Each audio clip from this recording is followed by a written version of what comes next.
1, 2, 3, 4, 5. Easy. Seriously, guys, you don't understand. Great Sword requires some big brain energy. Okay, in all seriousness, hello fellow hunters and welcome. I was having a thought. Dangerous, I know. And that thought was, I've played Great Sword since basically Monster Hunter 1. Well, not even just basically, literally since Monster Hunter 1. And obviously because of that, I'm fairly comfortable with it for all of its iterations, for all the Monster Hunter games. Not saying I'm incredible. I don't have to, it's obvious. No, I'm just, you know, I'm decent, right? It's fine. I've got a lot of experience. It'd be weird if I wasn't.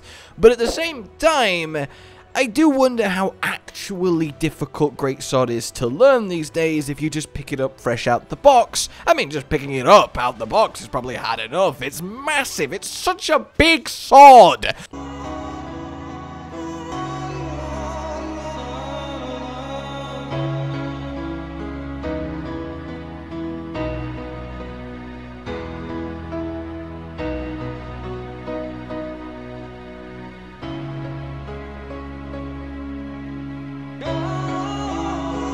But the point I'm making is, what's Great Sword like for a brand new player to play? Is it actually difficult, or am I biased against it because I'm used to it, or maybe biased towards it because I don't want my weapon to be easy? So then that question naturally evolved.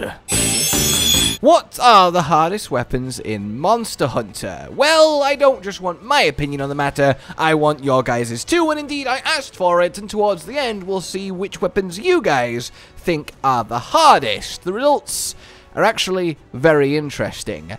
For now then, here are my choices. In 5th place, yes, Great Sword.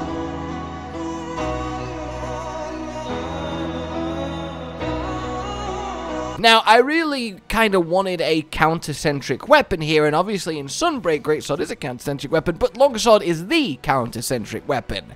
I ultimately chose Great Sword because I think even though it has a counter now, which makes it a lot easier to play, it's still a much more of a commitment counter. The follow-up, while a quicker true charge, is still a true charge, and you still very much have to pick your moments, whereas Longsword has very quick responses to a successful counter, and are to get out of jail free cards if the counter isn't going their way, as well as many different counters. In any case, I'll stop saying the word counter now, but if you have been counting how many times I've said counter, that would make you a counter. I'm so sorry. So, Great Sword is up here because of Great Sword in general across Monster Hunter. It's not just specifically Sunbreak, but I think it is fair to say that Great Sword out of all weapons requires you to know the monster the best. You have to know its tells, its animations, its moveset, its timings incredibly precisely.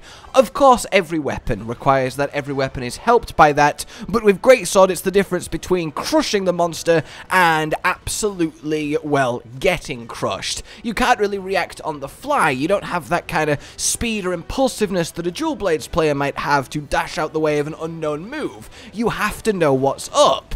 A Great Sword gets better and better and better the more times you face the monster exponentially. A completely blind creature that you've never seen before, with timings you've never seen before, I mean, it's incredibly hard to land or hit anything because, well, you have no idea when to commit to your colossally long animations. And I'm not just speaking this from myself, I'm not just biased towards Great Sword here and want it to be on the list. Hell, if anything, I initially wasn't even going to put Great Sword on here because obviously I don't think it's difficult because I play it constantly, but having spoken to you guys going into this, so many people were like, oh no, I hate Great Sword, I've tried learning it, but it's just, I just get hit constantly and I never hit the monster and I don't get it, and that sentiment has been brought up so many times. So I think for the sheer fact we have the slowest weapon, one of the least mobile, at least while unsheathed, though you don't really want to be going anywhere while unsheathed, but you know what I mean, one of the highest committal weapons that is both rewarded the most but also punished the most depending on your scale of monster knowledge, yeah, I think this can safely go in at the 5th spot. After that then, I have gone for actually the bow. This one may be a controversial choice, but of course I have to go from my own experience, and while I consider the bow probably my second main weapon at this point, I cannot deny that it requires a lot more engagement, brain power, and concentration for me than Greatsword. Largely that's probably due to a huge gulf in time spent playing the weapon and general experience. I've not got that complete muscle memory yet, but the thing is, the bow is so active. You are constantly aiming, dodging, firing, aiming, dodging, firing, aiming, dodging, firing. There is no breather, there's no pause, it's just constant decision after decision after decision, and you either melt the monster or look like an absolute fool, especially playing a closer spread shot bow like I like to do. But the best way I can describe it to you guys is while playing most weapons and doing a pro and noob, recording an episode, talking to Cotton, having the good time, hopefully making you guys smile. On most weapons, that's completely fine. I can fight the monster, have some cool angles and shots to show some fun things that happen, whereas with bow, while doing a pro and noob episode on bow, I feel like I can't even speak half the time. I'm having to put that much of brain energy on actual doing bow things, and I think that says a lot to me. Again, it might just be a personal thing, but bow at number 4. Then we have ourselves the Insect Glade. Hello there, my name is Bilbo Briggs and I'm a kinsect. I've been a hunter main for approximately 3 years, and I can tell you there is no greater tool for an insect to have than a hunter. It moves when I tell it to, it obeys my every order, and it even wears whatever I ask it to. Of course I said to wear the bug armor, because I'm a bug, and I also asked it to use a bug weapon, because I'm a bug, and of course dragon element, because one day as a bug I shall evolve into a dragon. Please help me. This one I think is fair enough because it's not just learning both the grounded and aerial moveset, it's also managing your kinsect itself, the extracts, the vortex powder explosions if you're going that way now in Sunbreak, actually fighting you and your kinsect in harmony, utilizing both, and there is a lot of timings with kinsect, a lot of things to do at the right moment, depending on your buff cycle and where you're at, a lot of choices to make, and that differs vastly per monster, especially with how different your approach can be if you are fighting something that's either massive or in the sky a lot compared to something, well, lower to the ground and more still. I think there's a lot of depth to Insect Glaive, and simply through the sheer variety of things you have at your disposal and the extra management added from the kinsect itself earns it a place on this list. In second place then, well, we have the Switch Axe, yes indeed.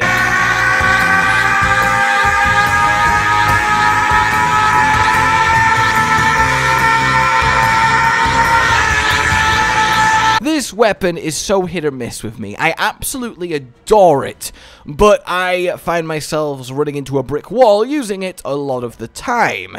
I think it doesn't help that it almost feels as stationary as Greatsword unless you play it with a Evade extender, but even then, it's also of course a heavy elemental weapon, so having 5 sets is something to think about. They're not necessarily tied to the weapon's difficulty, but obviously when you have a weapon with 2 literally different modes that interplay with each other, 2 different gauges to manage and how they interplay with each other, when to go for the big commitment ZSD and when to not is also very much something to take into consideration. And generally speaking, how best can I put this? There's just a lot going on, right? And of course, file choice 2 is something to consider. There's just a lot of moving parts, well, quite literally, when it comes to a Switch Axe. So, second place it takes, at least as far as I'm concerned. Then we get to our first place, and this one's probably not hard to guess, and everything I just said and more applies to it too. It is Chargeblade. And I love my totally unique gameplay style, parrying into big attacks on repeat. Oh, that looks a lot like our strong arm stance. No, it's more complex than that is. You mean it's harder to use and worse?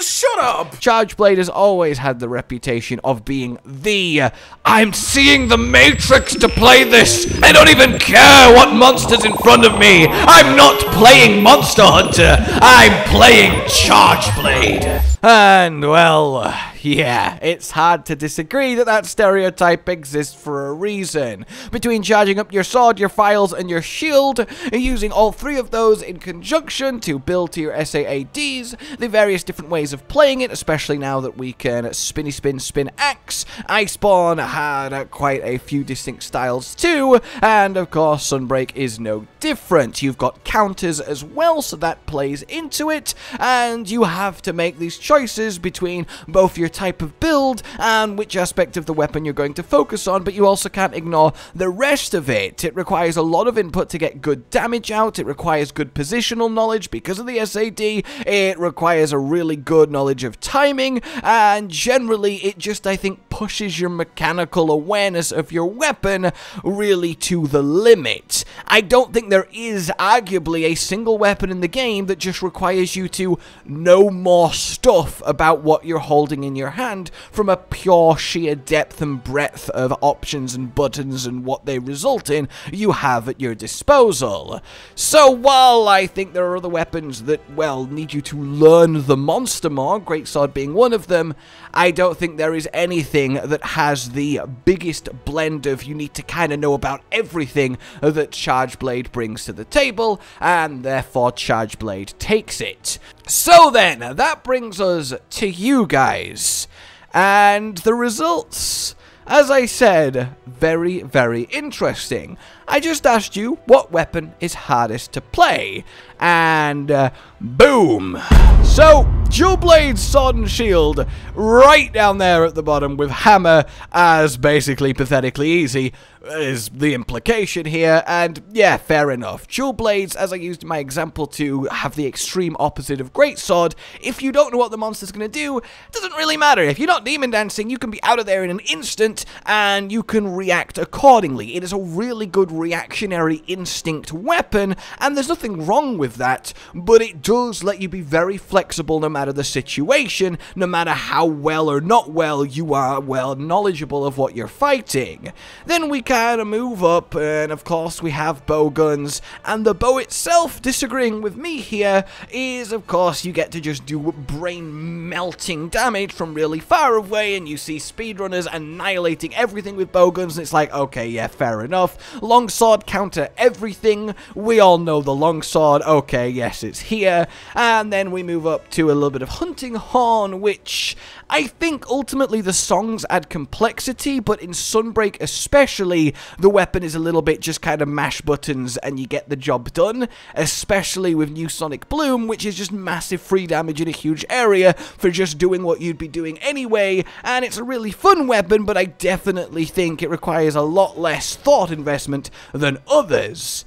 Then we get to what you guys think is the top 5. Switch Axe, Greatsword, Gun Lance, and Insect Glaive. So 3 of them you agree with me on. Gun Lance I think is fair enough. I think ironically that's a weapon I've just not touched, so I don't even know whether to consider it for something like this, but I can certainly see it. Between shelling, positioning, and just getting the damage out on a weapon like that, I can definitely see where the challenge would come from. And as you'll notice, it's this nice linear, each weapon a few more votes, growing at a very steady pace, and then boom!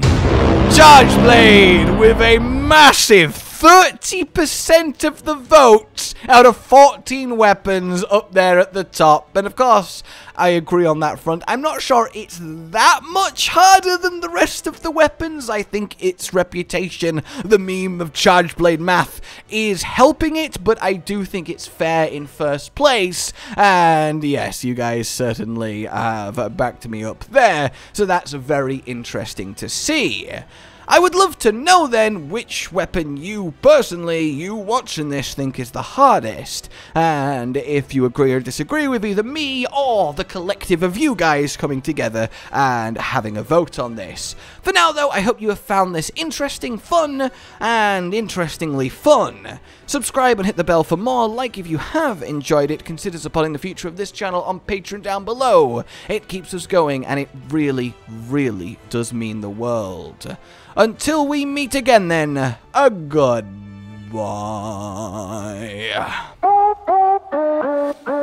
Josh, Cotton, and Hollow with the videos, dropping the humor like a hammer on your tippy toes, bringing entertainment on a daily arrangement to take our insanity and turn it into entertainment. Yes, I said entertainment twice, to reiterate that it is nice to look into your faces on a mostly daily basis when you let us in your homes to make the whole world a stage.